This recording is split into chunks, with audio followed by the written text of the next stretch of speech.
If I could go back in time and have a conversation with my 21-year-old self, the first thing I would tell her is that, man, you are doing a great job. You are doing the absolute best that you can.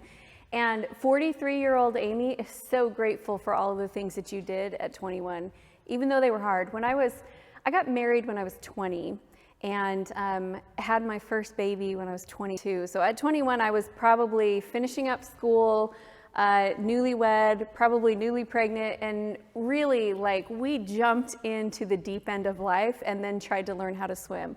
So at that time, I had a lot of dreams and I had a lot of goals and a lot of ambitions, but I also had a lot of doubts and a lot of fear and a lot of playing small. The first piece of advice that I would tell myself is to really step into that power instead of shying away from it. I think a lot of entrepreneurs can relate to this, that sometimes as teenagers and as kids, we were too much, right? We were a little too intense, we were a little too motivated, and people were constantly telling us to slow down and calm down and quiet down. And I would just tell her to lean into that, because that is the thing that is going to make her a huge success. I also would tell her that the stress is optional. The stress is optional. There have been so many times where I have been going for something that's big, and the results I don't want to change. But I've learned that you can take the stress and put it down. And it actually makes it so that more of your capacity can be spent on the actual responsibilities and the actual things that you're working on.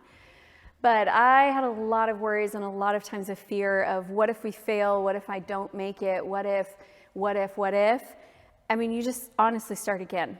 So I would tell her to chill out a little bit. And the last thing that I would tell her is to take the lessons from our family and from all of the women that came before and adjust them sooner in a way that fits what my life is. I really ran my business in the early years with one foot on the gas and one foot on the brakes. It was like, I really have these big dreams. I want to be successful, but I don't want to be too successful because I don't want to neglect the kids and neglect the family, and I don't want to get off track. I don't want my marriage to suffer. And with that constant foot on the gas, foot on the brakes, it was actually harder for my family and all of the people that I love, because they never knew which version of me was showing up. Is it turbocharged, I'm going to be, gung-ho in business, or I'm completely available to sit here and play Legos on the floor with you? It was so incongruent, and they never knew what was going to show up. So I would tell my younger self that it is okay for me to be wildly successful. It's okay for you to be able to be successful in both zones.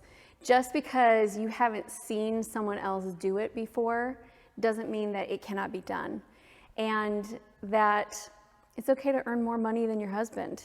And really, you're building a life for you and your family, and this legacy that you're passing on is going to be a blessing and a gift and open up opportunities for your kids that are coming. So you doing this and you following your dreams, it's not selfish. This is you being the best that you can is the best thing that you can give. It's the best gift to the people that you love.